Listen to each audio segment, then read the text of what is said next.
Hey everybody, welcome to my SketchUp for Woodworkers tutorial. It's my goal with this tutorial to give you kind of an overview of SketchUp if you've never used it before and show you all of the essential tools and features that you'll need to learn in order to design your own projects. SketchUp is a really intuitive program and it kind of helps you out as you're building. My suggestion to using this tutorial is to have two windows open. Just have a window of this video open and then right alongside of it open up SketchUp and then follow along with me as I build this project, just pausing along the way to try out everything I do. I think that's really the best way to learn SketchUp. That's exactly how I learned SketchUp. And what we're going to be building is this drill press cabinet, and it doesn't really matter that this is a drill press cabinet. The point here is that this is a pretty common cabinet that you might build for all different kinds of furniture projects. Before we get started, I want to talk real briefly about SketchUp itself. This is the SketchUp homepage over at sketchup.com. SketchUp was a program originally developed by Google, and it was always a free version. And then a few years ago, they sold it to Trimble, and Trimble still offers a free online version that you can use, as well as paid versions that have more features. So when you go to their website here, you can drop this down, plans and pricing, and go to personal use.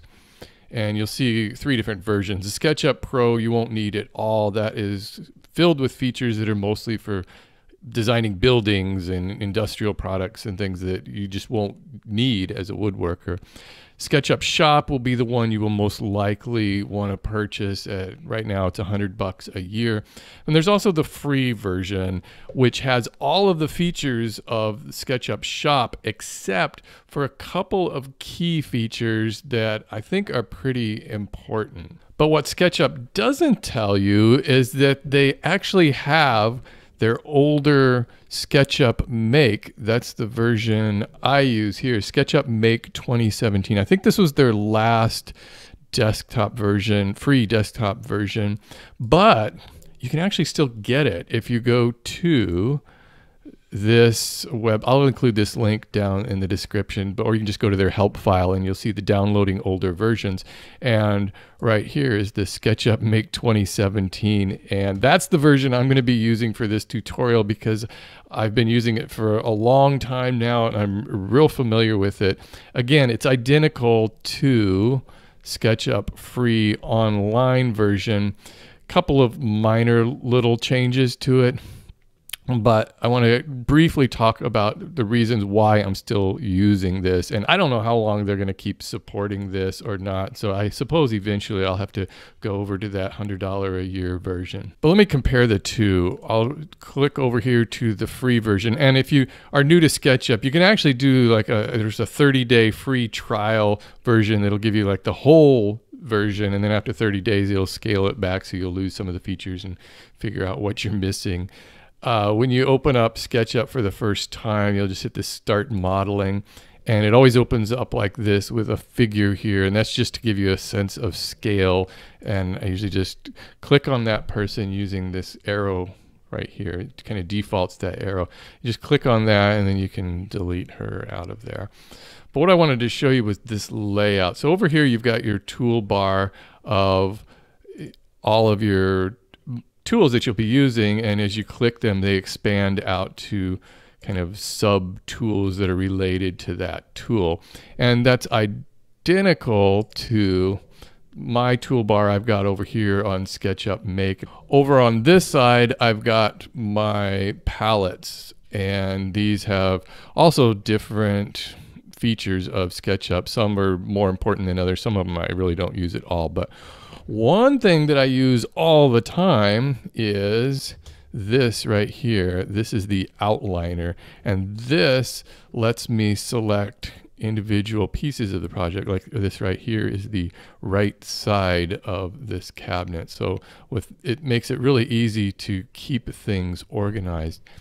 And that is about the only feature on all of these palettes that, not that one, this one here, the outliner, that you need to upgrade in order to get it. So that's kind of a bummer. And for me, that would be a deal breaker to using the online free version and kind of force me into the next level up. The other thing that this free version, and I don't know if they've changed this, I haven't looked at this in a while, or if the pro or the paid versions offer this, is a way to set shortcut keys on my mouse. When I use, let me go back to my version. For years, I've gotten really used to using the two side buttons on my mouse. The front one switches to orbit, like this, and then the one behind that on the side of my mouse, I click that and I get this pan tool so I can go side to side.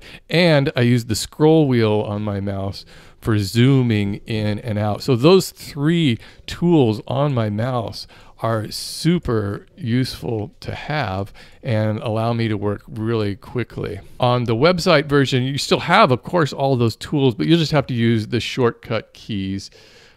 You know, I guess as the program was originally intended. I've just changed mine to use the mouse because I found it a lot easier. So I think for like orbit, it's probably O. Yeah, so that gives you the orbit key, and then H is the shortcut key. Oh, H for hand. Okay.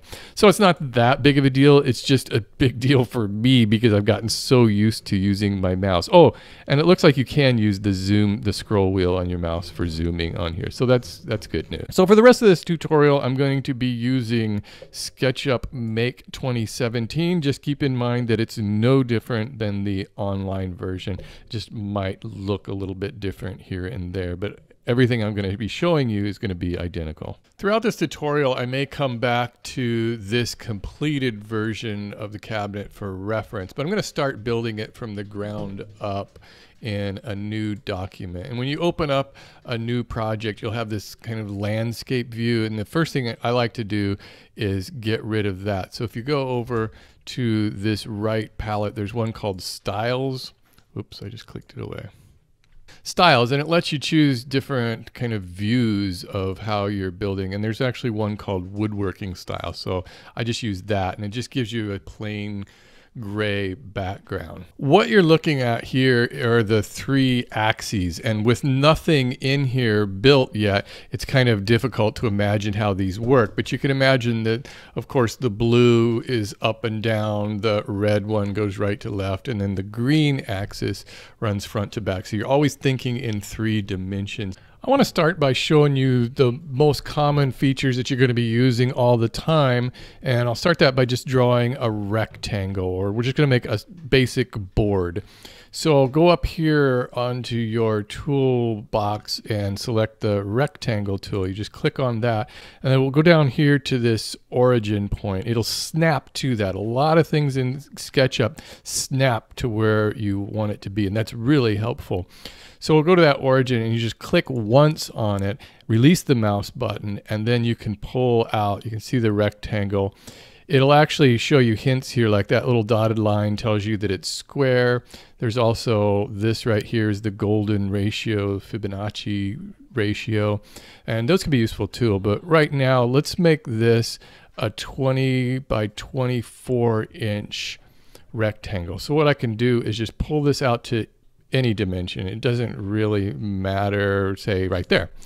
And I've got a rectangle. So now down in this corner, you'll see what the dimensions of that rectangle are, which is nowhere close to what I want. So as long as I'm not touching anything else, once I've drawn that rectangle, I can actually type in the dimensions I want it to be. So I'm going to go 20, 24, and then that pulls it up to the exact size I want. And it's important to know also that, of course, you can work in different, different units by going to model info. It's probably also in preferences. So here you can pick if you want to use decimals or millimeters, if you're using metric, centimeters, and you can get it down to whatever precision you like. I usually use the fractional inches, and precision, it doesn't need to be 1/64 of an inch, but I just leave it at that, and that's usually fine.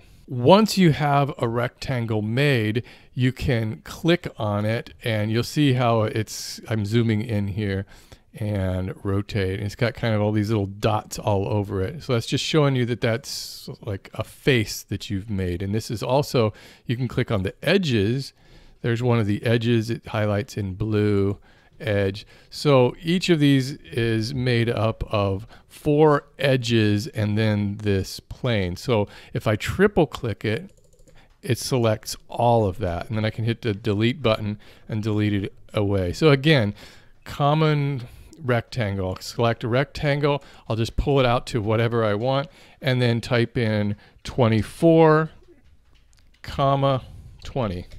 And there's my 20 by 24 inch rectangle. But then we need to bring it into 3 dimensions. So what I want to do is use this is the push-pull tool. This is also a really common tool. It's P is the shortcut key. So P is really helpful to know. And then space bar switches back to this selection tool, the arrow. So here I'm going to select P, and then I can grab, just click anywhere, click and release, and pull up on that. So it's like pulling this into the 3rd dimension. And then once again, I just pull it up to anywhere, click off of it, and then down in this lower right corner, it shows you that I pulled it up to, you know, over almost 5 inches tall, and I don't need that. So I haven't clicked anything else. So I can just type in 3/4. I want this 3/4 inch plywood here, so it's just 3/4, and then that brings it down to a 3/4 inch plywood. You can also use decimals if you prefer.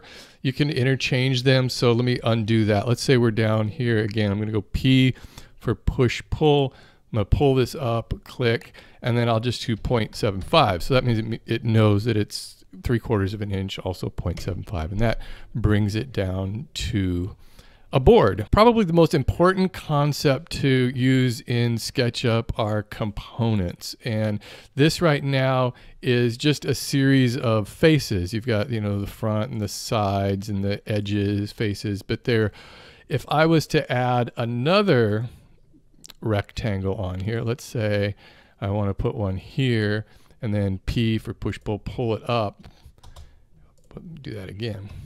Pull it up to there.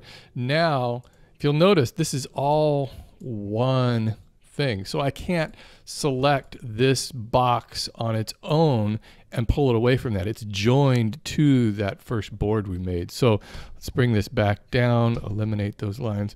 So whenever you make a part of a project or even one board, turn it into a component. And the way to do that is by selecting all of it. There's a couple ways to do that. I almost always triple click, 3 clicks, and that selects everything. Another way to select it is by dragging your cursor from the lower right up to the upper left, and that will select everything that it's touching. So here you can see that it's touching this face, this face, this face, but it didn't select this face over here because I didn't extend it all the way over there.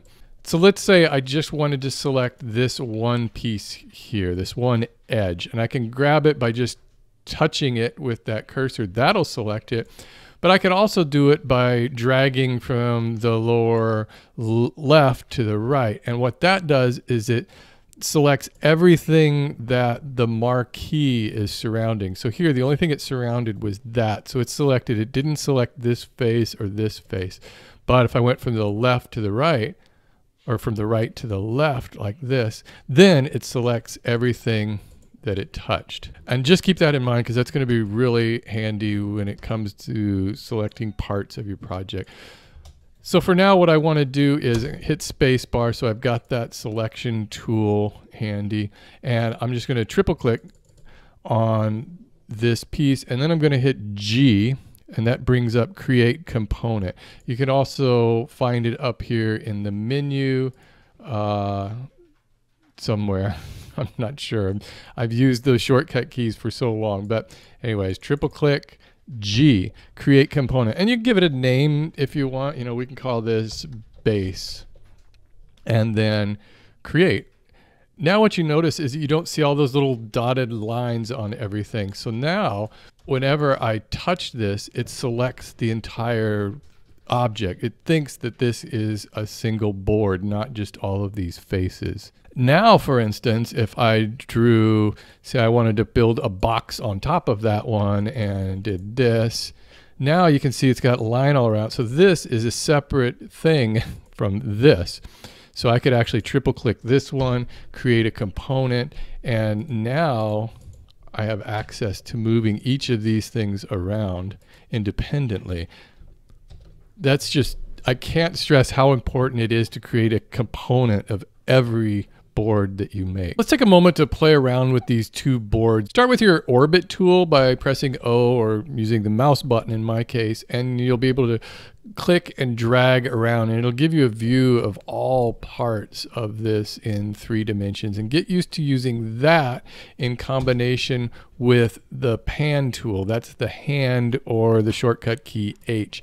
So that'll drag it around this way. So for instance, I could switch to orbit. I could get up to this view here and then zoom also. So with my scroll wheel on my mouse, I can zoom into maybe just this piece, and I need to say I want to get a better look at it. I'll orbit around this way, and then I notice maybe it's going off the screen a little bit, so I'll switch to the hand tool to bring it more in the center here. So those 3 tools are going to be used all the time. Just get used to switching back and forth from them. Learn the shortcut keys. If you have to use these tools every single time, or go to the toolbar every single time, it'll just get real tedious and it'll just kind of take forever.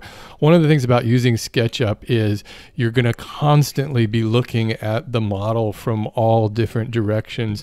Try to avoid always looking at one direction or from one point of view. The next tool that you're going to use frequently is the move tool, and that's M on your keyboard is the shortcut, or it's over here on your toolbar. It's that one that shows the arrows in all 4 directions. So if I want to move a component, you can, without anything selected, I can hover over a component and you'll see how it turns into, you get those blue edges on it. So that means I can click on that and I can move it around. Hit escape.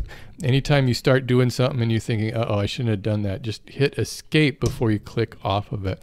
And also keep in mind that you don't click and drag. You don't have to click and drag that often in SketchUp. Usually you just undo, single click on something, and then it's stuck to your cursor, and then you can move it around wherever you want. So let me undo that. So let's say I wanted to select this board that's on top here, and I want to line it up with the edge or the corner of this board. You could, if you were to grab it, say, in the middle here and move it, you might find it kind of confusing. How am I going to get it lined up with that corner? Well, SketchUp does a lot of things to help you out with that. And the main thing is snapping. So if I grab this and I pull it over, you can see where it gives me a hint on there. It says on green axis. So I'm following along that green axis I showed you at the beginning, this one right here. So if you keep it going in that direction, it'll stay in that direction, but it might wander a little bit. So to prevent that from wandering, just hit the shift key down. Once you've got it following, say, the green axis, hit shift, and then it's locked into that direction only. So if I wanted to do, say, the red axis going this way, there it's got it. I can hit shift and keep it going in that direction. But let me hit escape, so that cancels everything out. Rarely do you want to grab something right on a face. Usually what you want to do is grab something on a corner or on an edge. So in this case, I want to grab just this corner right here. Okay, so I've selected just that point. So now I'll be able to follow it along this edge. I don't really even have to hold down shift here because SketchUp knows, okay, I see what you're doing. You wanted to go along this edge. And then when I get to this, I'm zooming in. When I get to this point, boom, it'll snap right to there. And so it automatically kind of lines that up for you. But let's say that I need to put another board alongside of this one. So I don't want this to be right along that edge. I want it to be, say, a 1/4 inch inset. I want to bring it back this way, just a 1/4 of an inch. So what I can do is kind of like what I was showing you before. I'm just going to grab this point. I'm going to slide it over anywhere. It doesn't matter. And I'm just going to type in 1/4 for a 1/4 inch.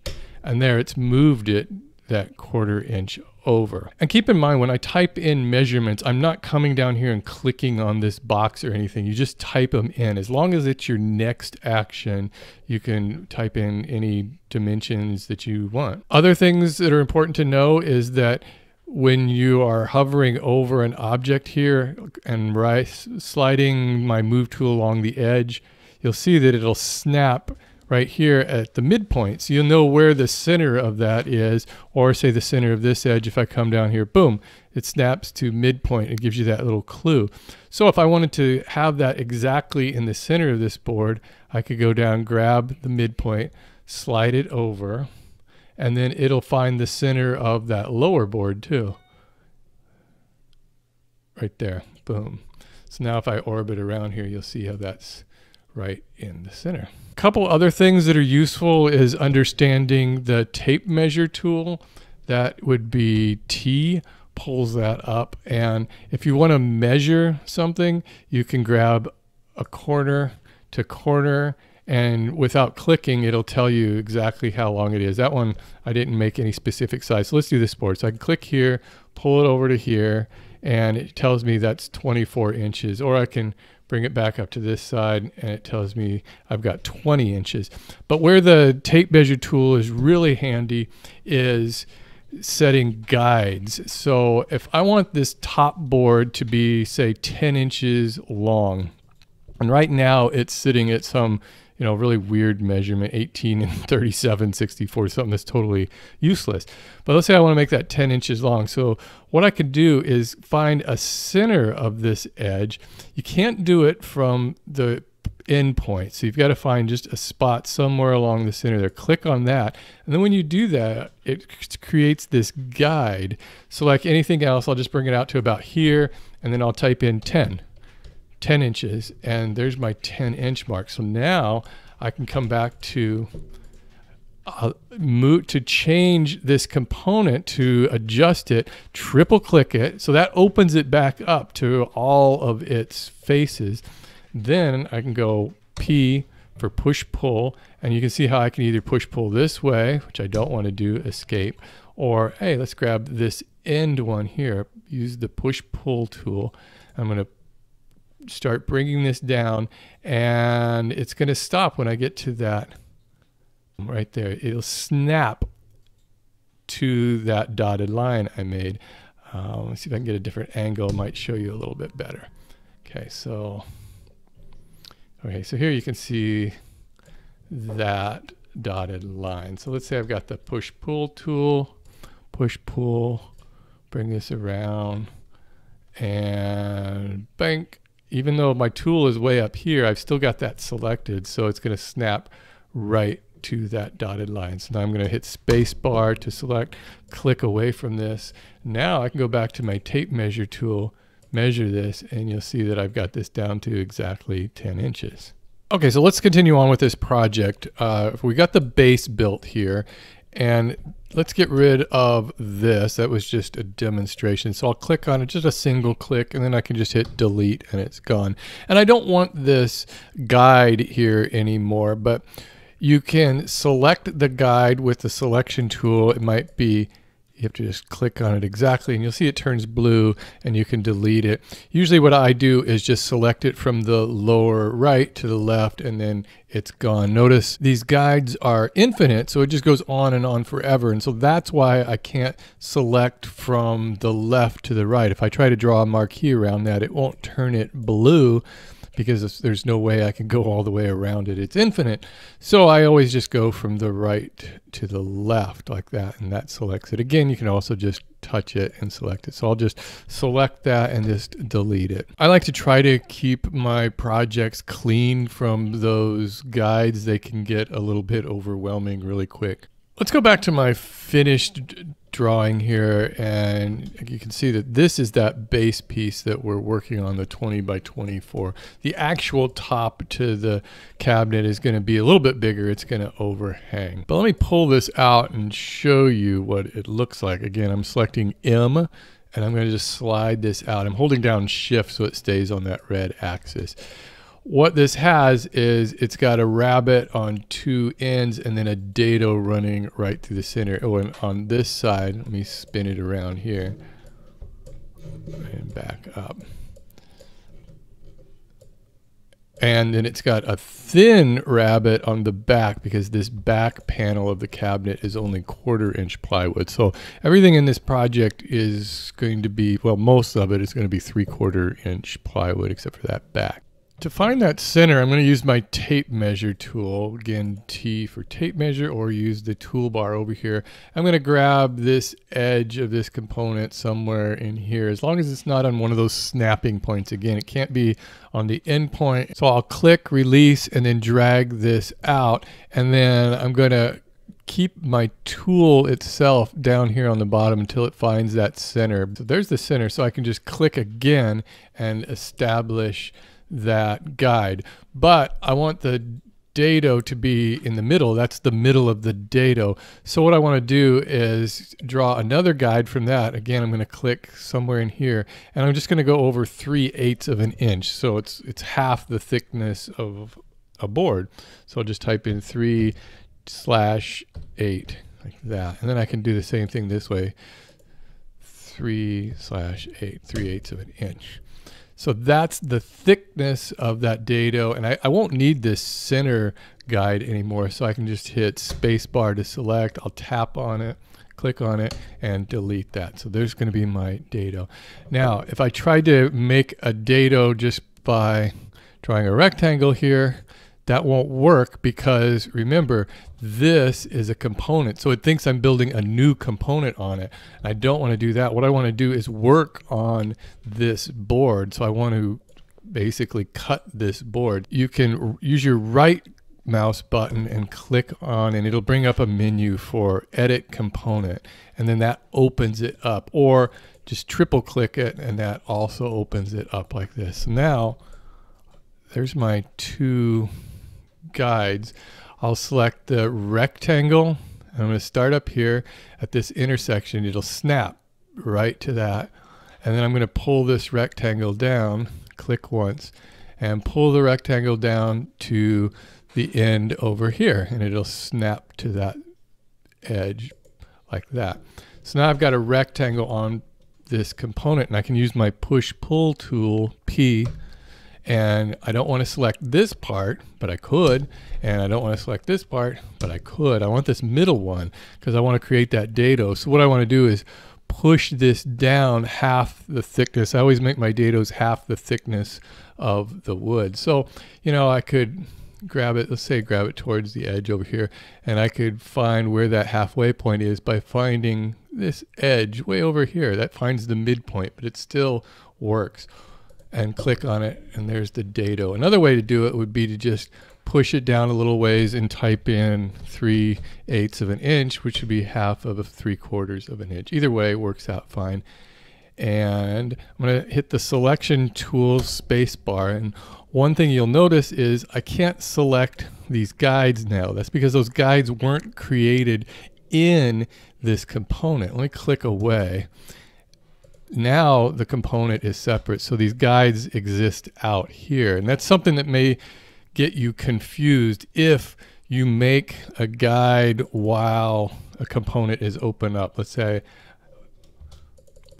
say I made a guide right here and click on it, and then I click away. So I'm going to select these two, I'm going to delete those, and all of a sudden, wait, I select this one, and the component itself is also selected. So if I just wanted to delete this line like that, and I click delete, everything would be gone, and that'll probably freak you out. And so you don't want to do that.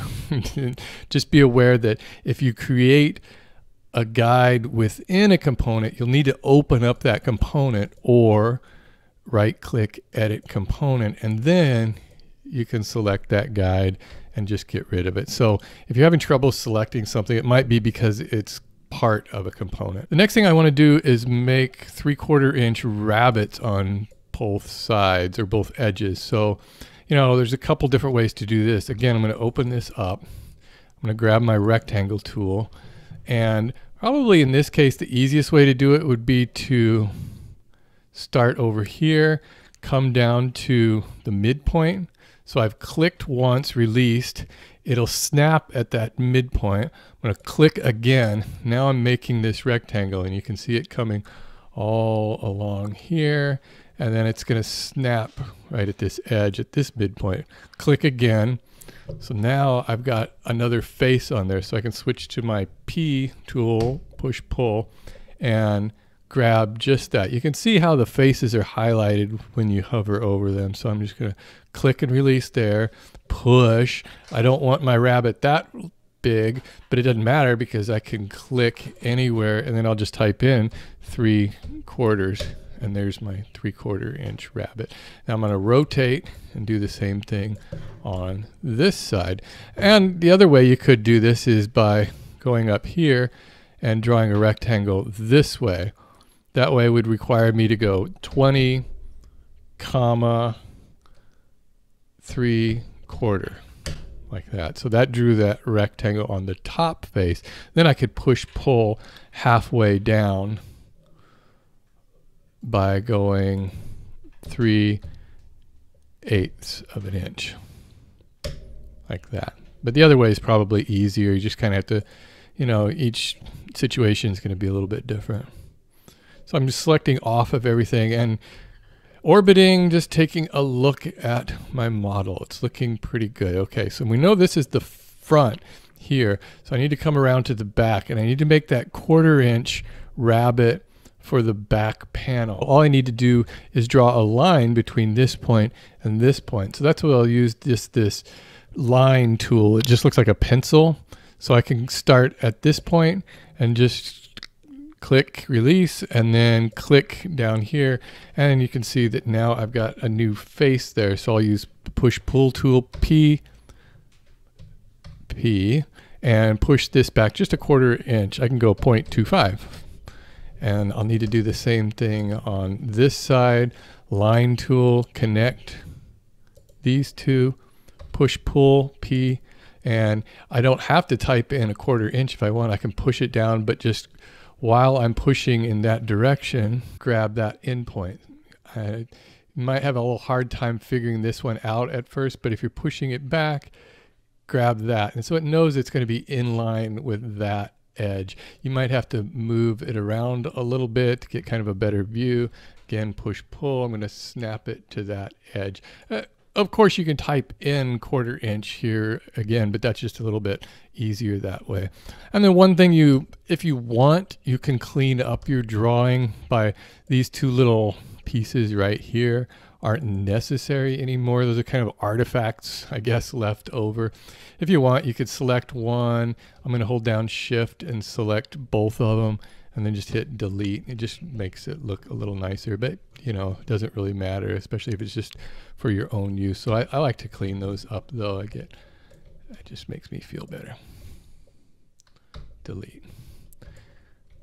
All right. Now we've got the base of the cabinet all made. I want to show you some of the beauty of using components. So here's our bottom piece here, the base. And I know I want the top piece to be 25.5 inches tall. That'll be the top of the cabinet's carcass.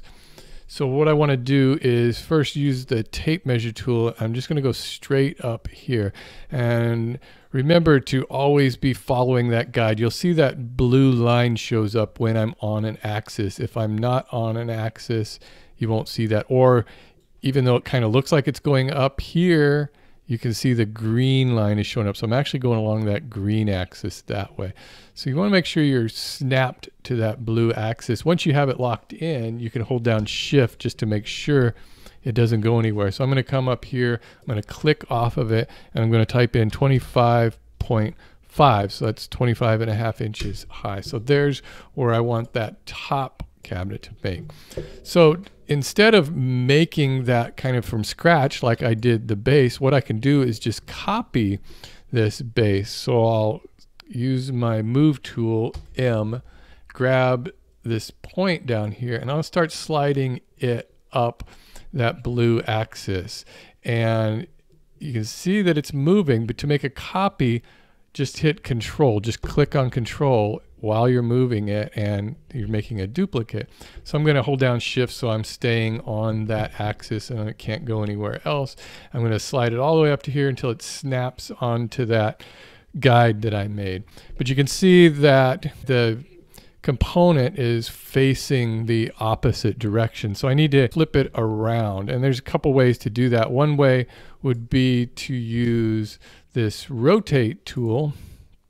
And to use that, you would grab a face. So I don't want to grab this top face. I would have to grab this front here, and I would grab it right here at that midpoint. It'll snap to that midpoint. I'll click on it, and then I can come over here and just start flipping it around. And I could stop anywhere and type in, say, 180. I want to flip it 180 degrees and flip it around that way. Let me undo that. Another way to do it would be to click on it, and then SketchUp will stop at common angle. So there's a 30-degree one. It snaps to 45 or 60-degree angle. It snaps to there. It'll snap at 90, and it'll snap at 180 degrees. So that would be one way to do it. Let me undo that. The third way to do it would be to use your selection tool, and then use right-click on using your mouse. Right-click pulls up this menu, and there's a flip along option. So here I'd flip along the component's blue axis and gets it going that way. So however you want to do it is fine, but you notice right now it's too high because I want the top of this component to be even with that guide. So I'll use my move tool and then slide it down again. I'm using that shift key a lot. Whenever I move things on an axis, I almost always click that shift key so it doesn't stray, and then click there. So, you know, if you want, you could just double check, grab the tape measure tool and come straight down here, and you can see where it says 25.5 inches. But the neatest thing about components is that now that both of these are the same component, or the same object, whatever I do to one will happen to the other. So let's say, for instance, I decided I wanted to put in a divider over here. I wanted to add another dado. So I could open this one up, and I'll just stick it right here for now. Make a dado like that, push pull. I'm going to drag it down to that where it stops there. And if you'll notice, it did the exact same thing in this one. So it saves you a lot of time in dealing with components that mirror each other or are the exact same. But I don't want to do that in this case. So I'm going to back out of that with Control Z. But on this particular project, here's that top and here's the bottom panel. Let me move these out so you can see them. These aren't duplicates of each other because I've got this drawer in here and I've got this extra divider here. So while the two rabbets on the two sides and then the rabbit in the back are the same, the dado in the center doesn't exist in this top one. So I need to fix that on our drawing. But again, I can't fix the dado on this one because it would change it on this one. So now that I've got these here, I need to make this its own component. So I'll have to right click on it, and then there's an option for make unique. So I'm just going to make this its own component by clicking on that. And this would probably be a good time to show you the outliner. And this panel over here is what you won't be able to get on the free version online. And what this does is it compiles a list of all of the components in your model. Obviously, we've only got two components here. So if I click on base, that was what we called that one. And then when I made this one a unique component, it just called it base 1. Otherwise, it would also be called base. But these are really handy because you can, click on them. I could hide a component. I could unhide it. Or if I'm in my model, I could select a component and then right click on it and hide it that way, and then come back over here to the outliner and unhide. Having that outliner makes things really organized. But let's get back to filling in that dado. I won't be able to, let me open this up, and I won't be able to use my push-pull tool because watch what happens. It's bringing those rabbets down too. And the reason why, let me go to this back side, is because I got rid of those lines. Remember those two lines that were on there? If I had left those on there, I would have been able to pull just that face out, but I was eager to make it look nice. But it doesn't really matter because it's easy enough to fill this in by just drawing a line. Let me grab my line tool and I'll come from here to here. And as soon as I connect that, watch what happens. Let me zoom in here. I'm going to grab from this point to this point, click, and then it fills in that face. But that's only a two-dimensional face. So I've got a push-pull tool, use the P, and I'm going to pull this all the way back. And it'll stop when I grab this edge. So you could keep going. That wouldn't be very useful. So I just want to stop it on that edge like that. And it's filled in, but it still leaves those lines in there. And again, I am no reason to keep those. So I'm going to click on those. I'm selecting them all by holding down the shift key while I'm selecting each of these. And then I'll just delete those. And then I can go around to this back side and select those two. Select, and delete. And just makes it a little bit cleaner. So by making a duplicate component and then just fixing that top one, it saved a lot of time rather than having to draw out each of these. And I can get rid of this guide now by selecting it and deleting it. Now I need to make the two side panels that are going to fit into those rabbets. So those are also easy enough. I'll just grab my rectangle tool, and you could do it a couple different ways. You could just make it here to here and pull it up this way would be one way to do it. Or you could use the rectangle tool and come from this point to this point and then push it over 3/4 of an inch. Either way is fine. Don't forget to make that a component. So I'm going to select off of it and triple click it, click on G, pulls up component. I'm just going to let it be called component 2. That's fine. And then I'll just make a duplicate of that and bring it over to the left side. So I'm going to use M and grab a point. Try not to just grab it in the middle there. Always try to grab a point because then you'll be able to snap it to another point. So if I grab, say, this outside point, I'm going to bring it over. I'm going to click Control to make a duplicate. I'm going to hold down Shift so that I stay on that axis, and then it's going to snap right to that endpoint. So now I've got two sides. These two components are exactly the same. Next, I want to make this top divider, this horizontal divider here, that the drawer will slide on. Since those two sides are the same component, I could cut that dado now. So I'll go back over here to my model, and I know I want that drawer 3 inches high. So I'm just going to use my tape measure tool and bring a guide down 3 inches. I'll just type in 3 there. Now what I can do is make that dado all the way across. So I'll open this up, triple click that, and then use my rectangle tool. I'll start at that point where that, there you can see it build better that way. Start at this point where you can see the guide and it intersects with that rear face, and then I'll click once, and then I've got my rectangle tool, so I'll just bring it out until it touches this edge and click. And now I just need to size that down now that it's there. So I want to go 0.75 comma and 20 inches. All right, so there's my dado. And let me push pull tool, and I'm going to go halfway through to the 3/8 of an inch. In this case, it's just going to be easy enough to type in 3/8 of an inch. Now, you notice what it's done here is that since this was a copy of that side, everything I do is the same, obviously, on this side. So I need to flip this one around, and rather than use that rotate tool, I prefer to use the right click, flip along, and sometimes I get confused which axis I'm on, so I'll just have to try them. So that one seemed to work. Flip on red axis. So now these two are facing each other. And don't forget, this is still the same component on both sides.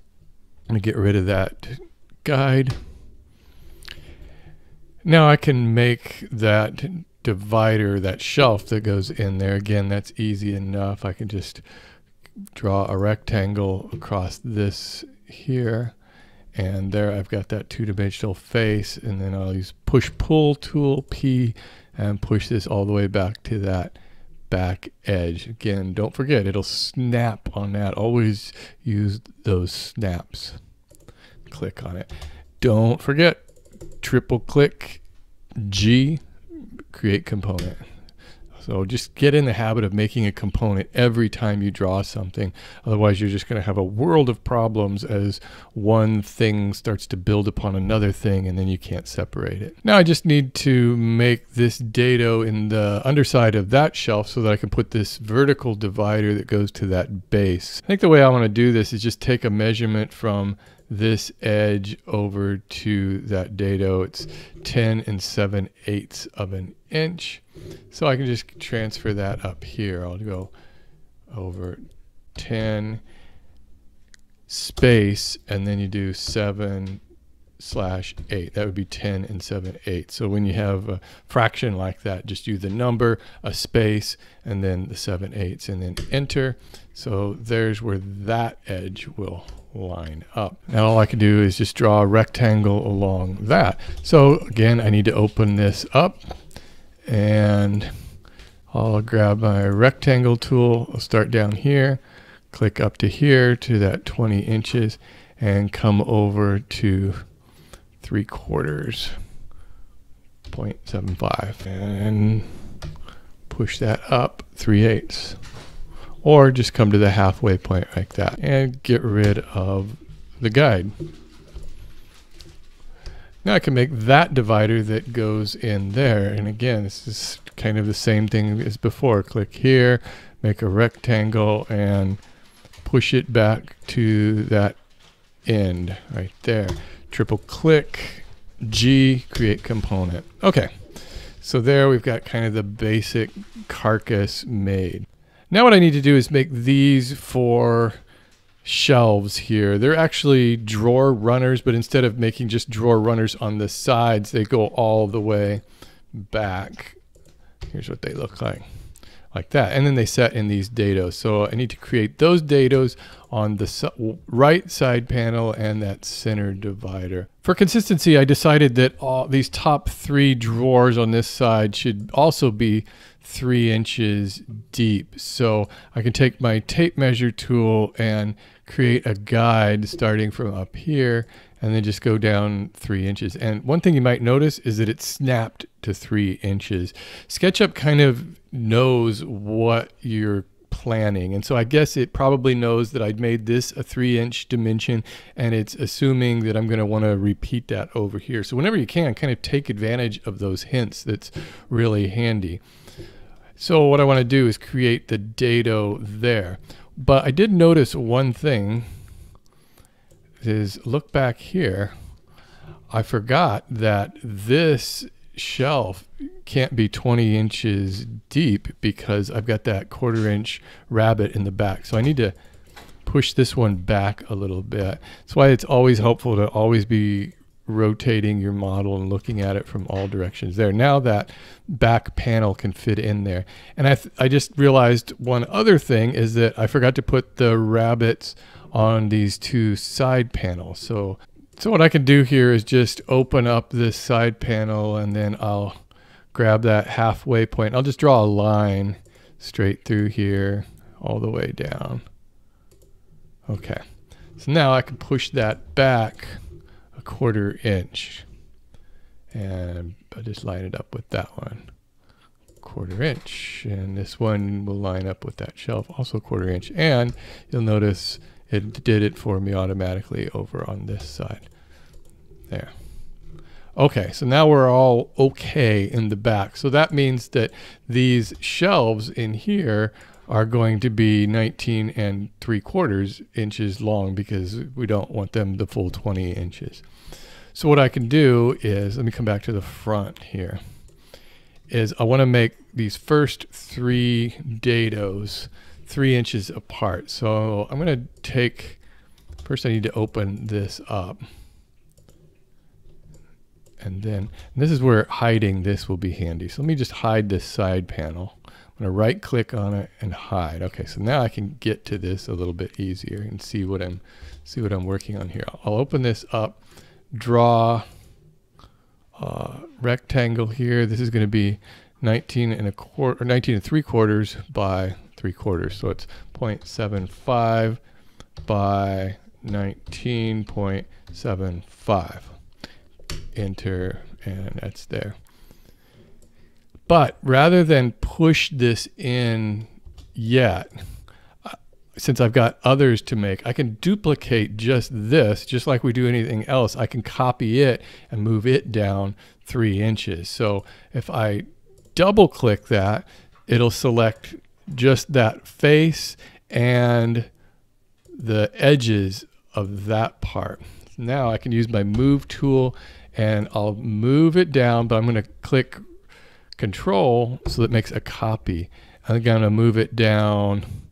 Let's see, that would be 3 3/4, 3.75 inches. So you have to account for the thickness of that wood. So let me just double check that measurement. Should be 3 inches, yeah, between those.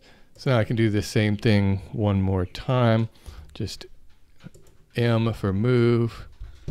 And be careful when you're grabbing something that's part of that you're not pulling it out. That could be easy to do. So you want to make sure I want to make sure I'm going along that axis.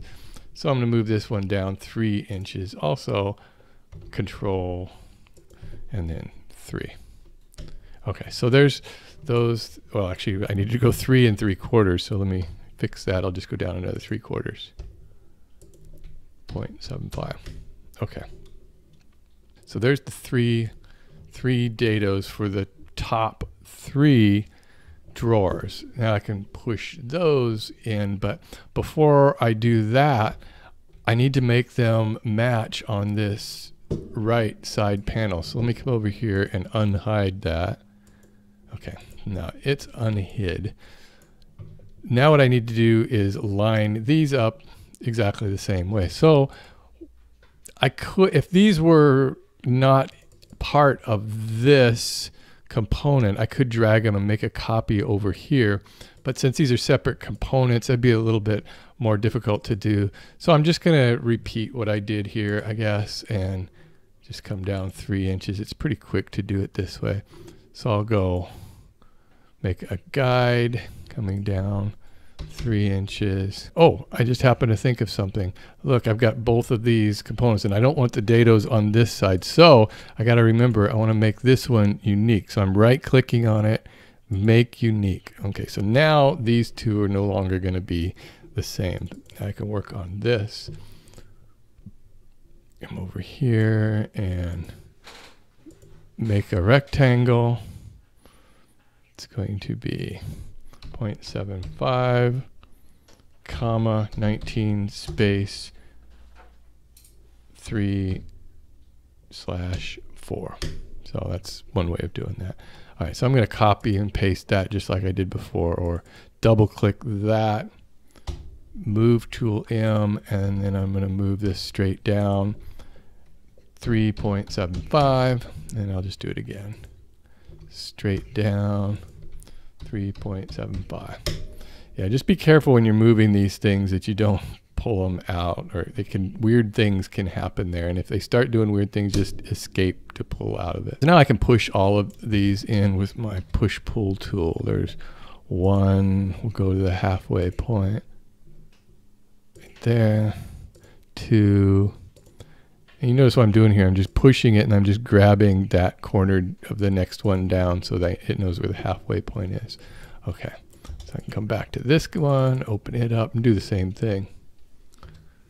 Push, halfway point, push, and push. All right. Let me get rid of these guides, delete, and delete.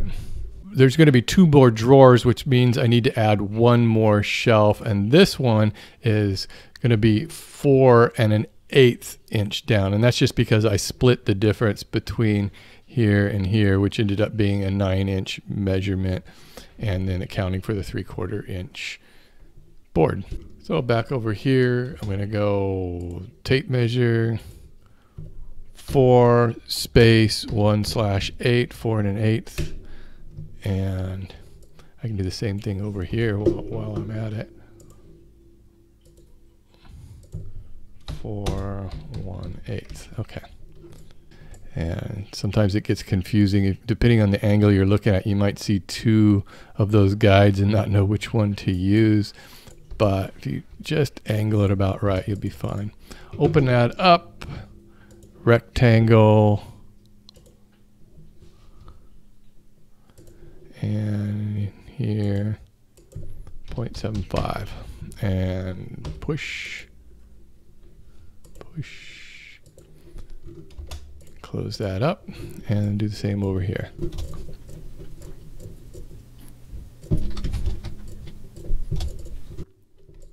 Okay, I'll get rid of these guides. All right, so there's where the 4 shelves are going to go, and those are all going to be identical. So all I need to do on that is just make one, and I'll just start here, make a square, and then push it back to that edge. Triple click, G component, and make that. Now all I can do is copy that up, move this upwards like this on that axis. I'm going to hit Control to make a copy, and then just hold Shift down so it's following the axis, and then lock it in place. And then I can do the same thing here and here. Okay, so there's all the shelves for the drawers. So it's basically the carcass is done, and I can put in that back panel now if I want. That's just going to be a 1/4 inch plywood, so you know it's going to sit in back here from here to here. And then I'll use the push-pull tool. Here you can't really see it. I can just do it blindly, but I'll hide this just so you can see. I'll push this back 1/4 inch, 0.25, like that. And of course, triple click G, create component. I can unhide that side. Okay, like that. And you know, you might find it helpful. Some people don't, but I like to color code everything. I think you're probably already aware of that. So I like to differentiate different parts and different components. So like those vertical pieces, maybe I might make them that reddish color, and then I can grab this bluish color for, say, these horizontal pieces, you know, just to kind of distinguish them. And then maybe the back, since it's 1/4 inch plywood, which is completely different, how about just make that yellow? I mean, it might look kind of funny seeing it colorful, but I think it helps for me to visualize it a little bit better. I guess I should point out how I'm using this paint tool. This is over in this materials tray or palette. And so if you drop this down, you've got a further drop down menu that lets you select all different types of things. You can add, you know, different metals, even wood, add wood grain like that, or stone, you know, you could texture things. There's a lot of different options there, but in general for plans, I just like to keep it simple with just basic colors. So to do that, you will use that paint bucket tool over here in the toolbox, and then you just select whatever color you want. And then if you're clicking on a component, it'll color the entire component that color. But if you're inside of a component, you can select individual faces and just paint them alone, and it won't color all of it. Or you can just do different colors of different faces, you know, whatever you want. And there's a whole lot of options there for creating materials that you can add on here that I won't get into in this tutorial. The project is about done. I want to show you how to make one drawer, and then you can kind of figure out how to make the rest of them after that. So let's make this top drawer. And the way the drawers I'm making on this cabinet work, let me go back to the one that I've finished here, is that they set back 3/4 of an inch so that this custom made handle on there is also flush with the face. If you look at it from the side, nothing sticks out. And I don't know, it's just kind of a way I like to make my shop cabinets.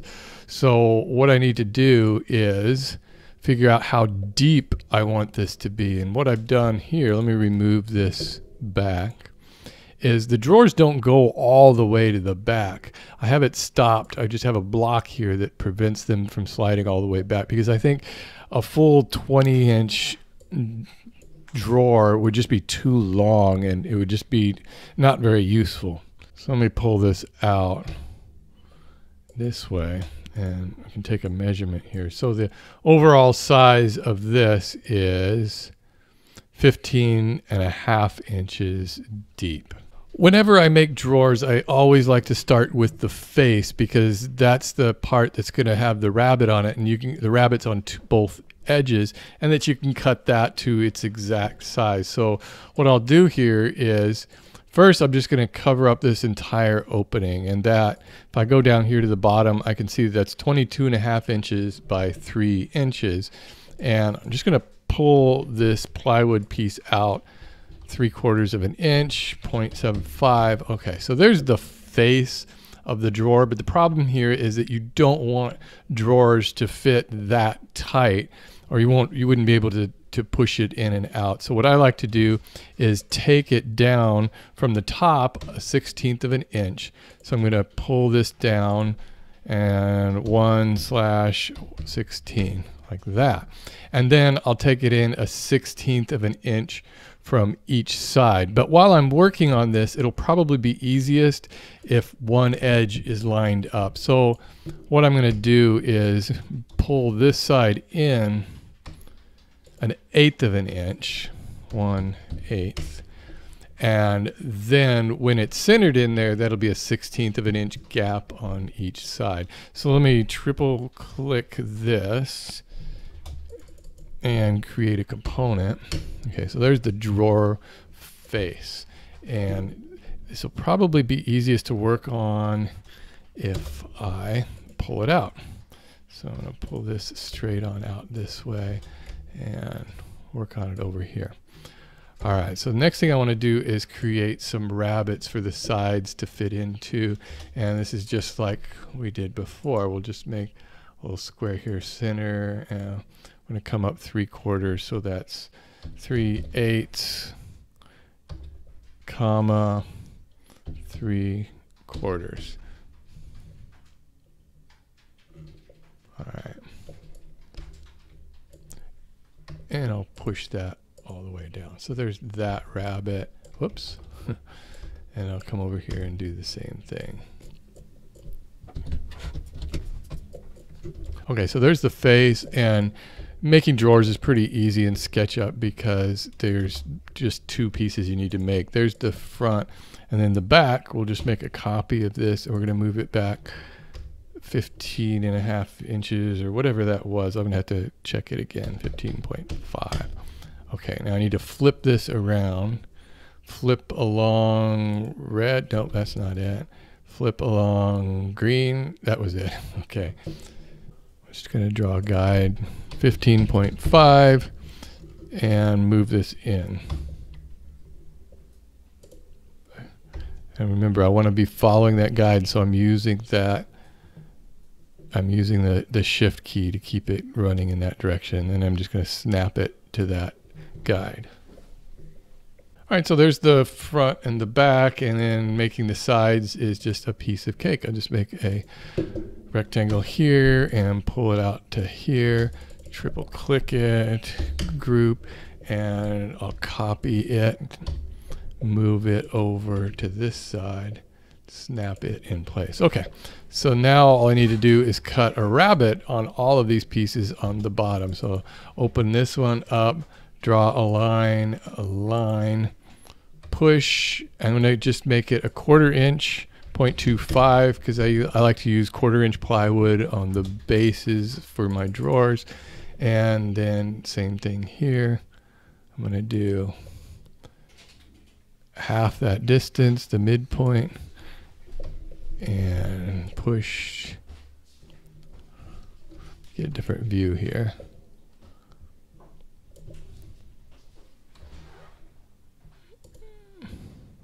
There.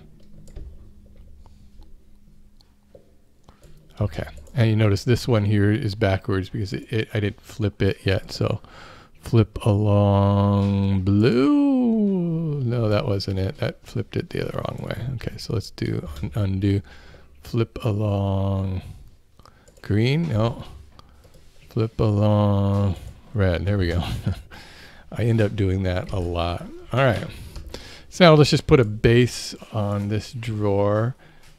This should be here to here. And then I'm just going to push that up, but only 0.25 inches. So I don't really need to look at that. Triple click it and create a component. Okay, so there is the drawer. Oh, and I need to make the handle for it. And this is the way I like to make my drawer handles, is I will make a rectangle, and I like to have them stick out 3/4 of an inch, and they're 1 inch deep, I guess. So this case, I want to go 4 inches wide, so I'm going to type in 4 inches, and then comma, I want it 1 inch tall. Okay, so there's the drawer handle. Now I can pull it out 3/4, 0.75. That just makes it easy to cut 3/4 inch board, and then at and then just rip it 1 inch wide. And then what I can do is take the midpoint here, click that, and I'm going to come right down to this quarter. I'm not exactly sure what that angle is, but I can grab push, and I'll push this over till it stops. It'll say offset limited to whatever, and then that means you've gone all the way through. So that's the simple way I like to make drawer handles for my shop. And then I'll triple click that, make that a component, and then I'm just going to center it on the drawer. Move tool, grab the center of that at the midpoint, and then I'm sliding this over, holding shift down, and I'm going to find the right there is the midpoint of the drawer. So then what I'll do is I'll grab this corner here, and I'm going to bring it straight down, bring it to the midpoint right there. Let's see how that looks. That looks about right. Okay. Now what I like to do with this component is you can either make a kind of a mega component by selecting all 5 pieces and then just do group again, and it'll make another component which is comprised of those other components. Or the other thing you can do is select all of the pieces and right click and make group. And it's sort of like a component, but it just keeps everything together. If I go over here to my outliner, you can see where all of the components that make up that group are right in here. So I could work on each one separately if I needed to, but the group as a whole, whenever I click it, I can move it as a single unit. So I can grab the M and push this back, straight back on that green axis. Okay. So now remember I had this lined up on this side.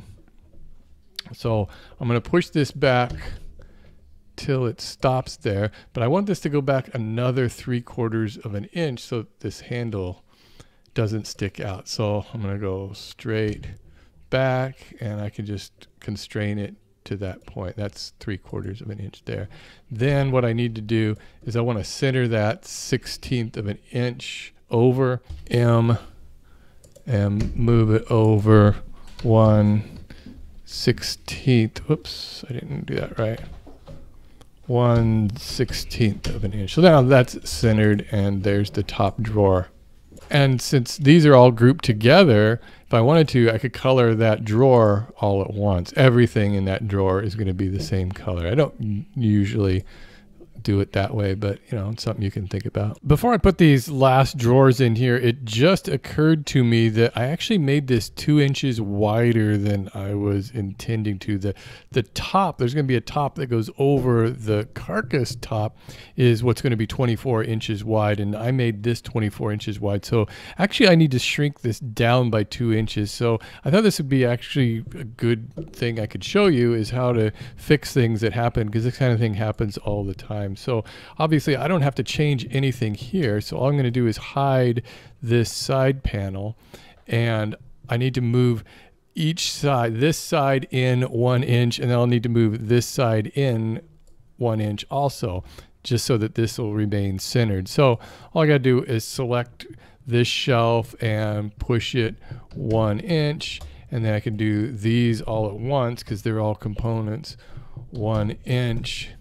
And then these top and bottom pieces here, all I got to do is adjust the rabbet. So I'm going to move the rabbet in 1 inch, and then the edge here 1 inch, and same for the top.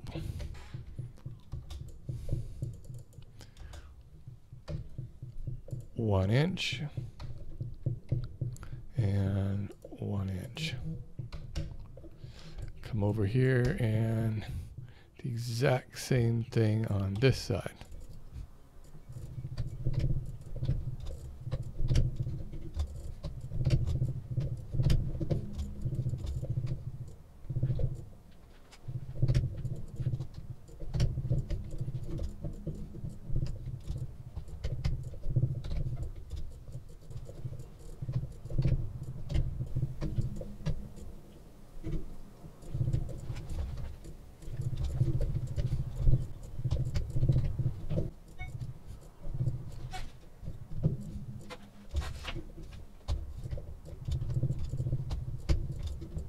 Okay, now I've got it sized down to its proper size. It only took a couple of minutes to just make a few adjustments there. Here's the other 5 drawers. I made them exactly the same way as I made that top one. These 3, I just made one and copied it 2 more times. And in here I made one and just copied it again.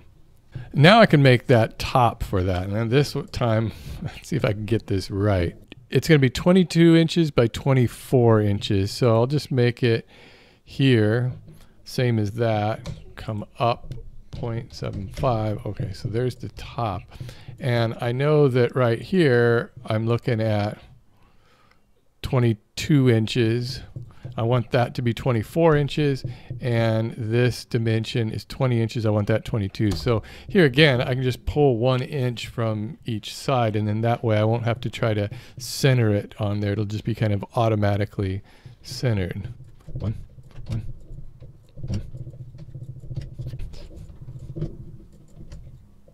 And finally, on my model, I added those casters, and those are 5-inch casters, so that, you know, accounted for the overall height of this unit. And I don't make components like that. You can get those on the SketchUp website. So in my case, using SketchUp Make, I just go to Window, 3D Warehouse, and you'll see the 3D Warehouse. And it's really neat because anybody who creates anything in SketchUp can upload it on there and just share it with anybody. So here you can just search for casters.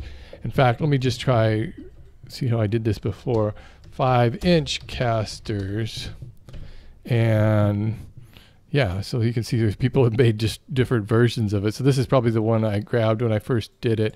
You can click on it. It'll give you a little bit of overview on it, show you how many times it's been downloaded. You know, 4,000 people have downloaded this. You can like it. And so it's a really neat way to get pieces for your project that you don't want to have to spend the time making yourself. So you can just download this and it'll load it directly into your model. So I'll just say yes. And boom, there it is. So I'll click here and I'll pull it down. So the one thing I noticed about this one is that it wasn't 5 inches. And so that posed a problem for me. So let me show you what I did. This is, moved it over here. To make something this complicated, I mean, it's got a lot of different pieces to it. To size it down to 5 inches, The way to do that, the way I do it, is to use this tool. This is the scale tool here, and that lets you take all of the pieces for it and scale it down to whatever size you want. And if you grab it on the corners here, it'll scale it evenly. You could grab it, this way and stretch it way out, which you probably don't want to do. So what I need to do is make this 5 inches, and you can't just size this down and type in 5 inches, because it goes percentage scale, and so I guess you'd have to know the actual percentage size you need to make it. So what I like to do is this. I'll make a guide here. I'm going to come straight down on that blue axis 5 inches. So I know that this is where the caster should be, is along that line.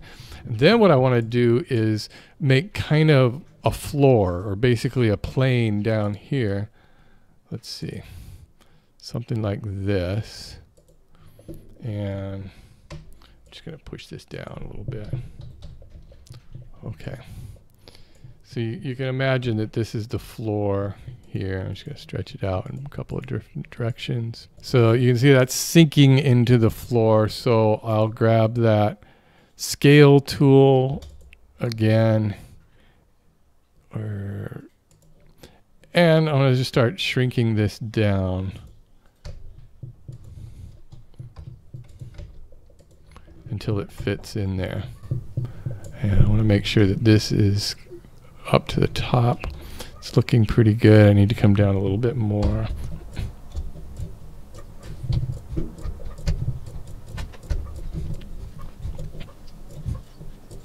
So I'll just size this until it looks like it's starting to sink into the floor there.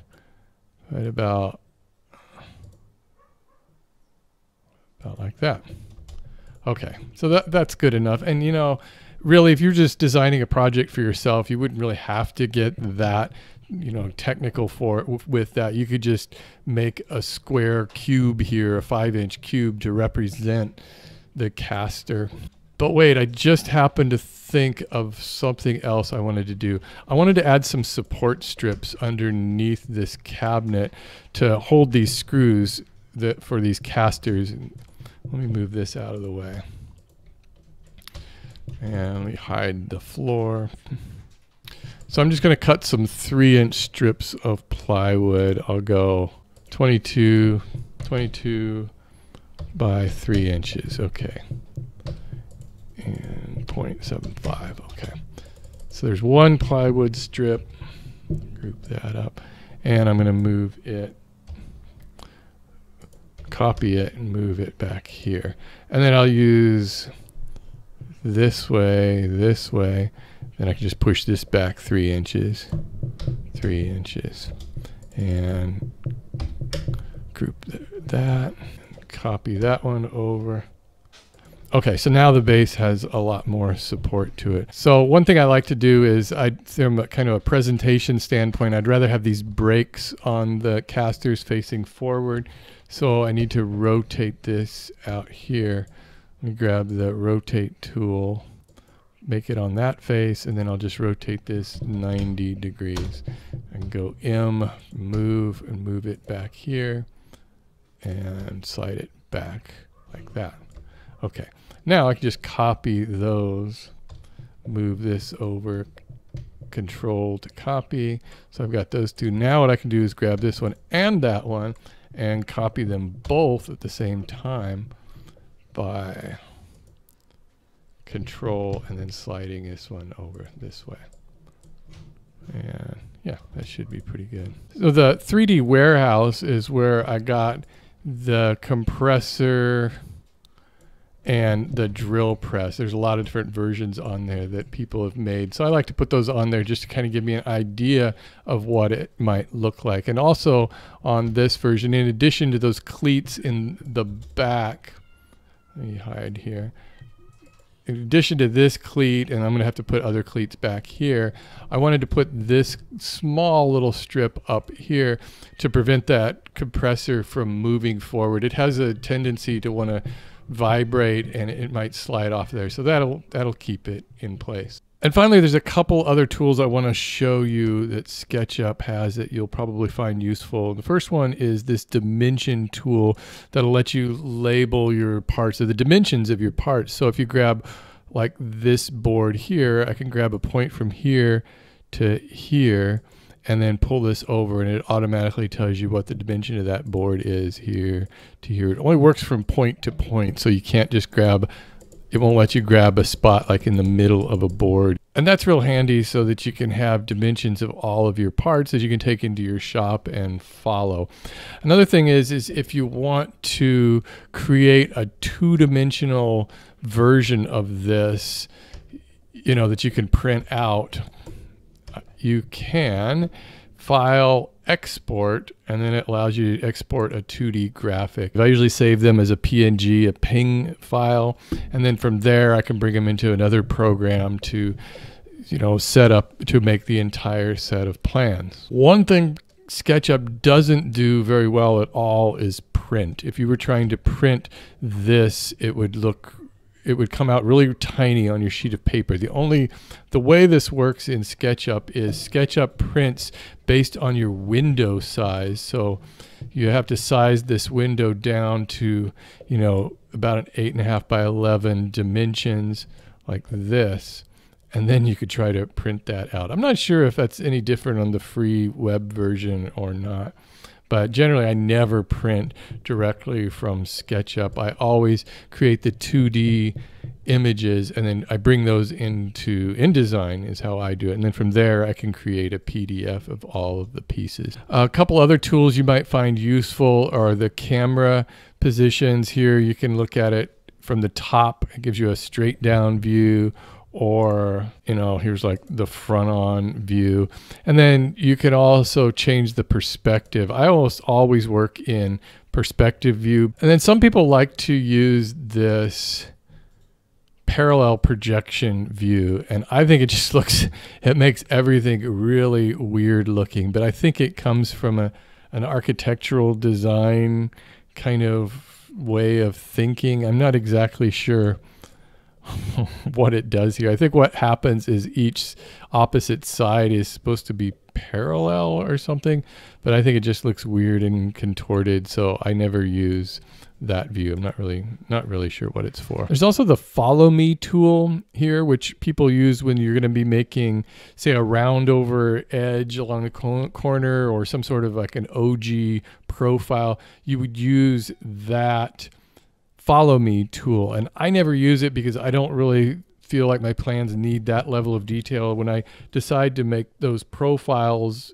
in furniture, I'll just do that in the shop. I don't really need to have that in my plans. And then some of these other tools you probably won't use that often, and hopefully those were the basics and enough to get you started. So I hope you enjoyed this tutorial. Thanks for watching.